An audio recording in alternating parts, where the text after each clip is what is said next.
Hey guys, and welcome to Natural Aesthetics. A few clips here from two different training sessions. Back day to start with, and this is my heavy low row followed by some 45-degree pull downs. This was a great session, had a fantastic pump throughout, and the following day my lats were very sore. Quite refreshing, as I haven't had that kind of pain in quite some time.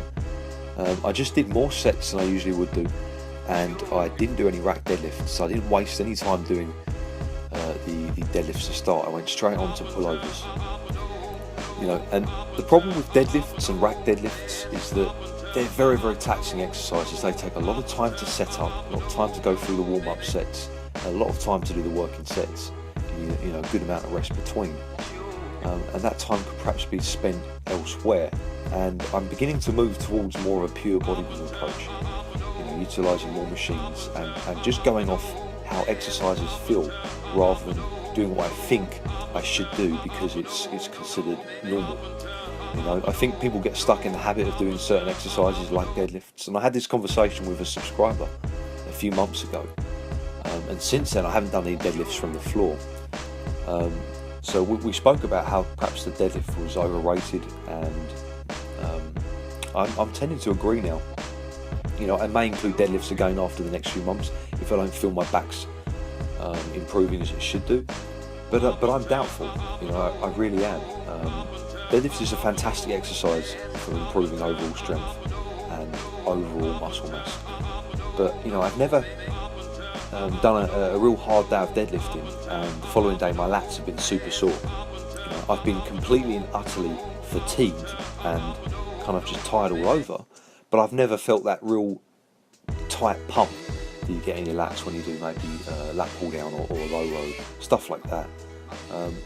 I've often done squats and felt a fantastic pump in my thighs the day after, never really on deadlifting. So in terms of my back routine, I won't be doing any lifts like that, just keep it simple.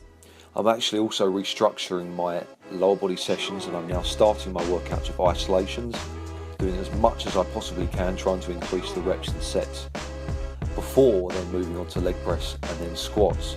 So I'm finishing the workout up here for 140 kilos for 10 reps after a pretty long leg session already, where I've done maybe 15 or more sets on my thighs.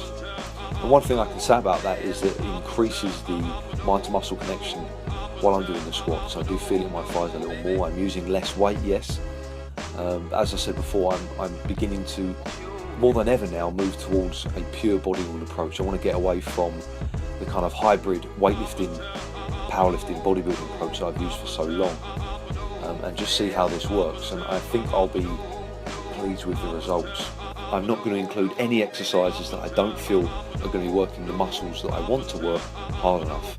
Is the exercise taxing those muscles, or perhaps could I do another exercise that would tax it more, that maybe perhaps not as conventional? So I won't be doing any overhead pressing. I'll be doing sticking with my seated overhead press as well, because I'm able to use more weight, because I'm not inhibited by technique or other areas of my torso that would perhaps limit the amount of weight I can use for my shoulders. Don't get me wrong, all of these compound exercises are absolutely fantastic for overall strength, muscle mass, coordination, just general athleticism. However, like I said before, I want to really focus on maximising hypertrophy and just trying something different now. So thanks for watching, guys. Stay tuned for more. Check out my social media, the links are in the description box below.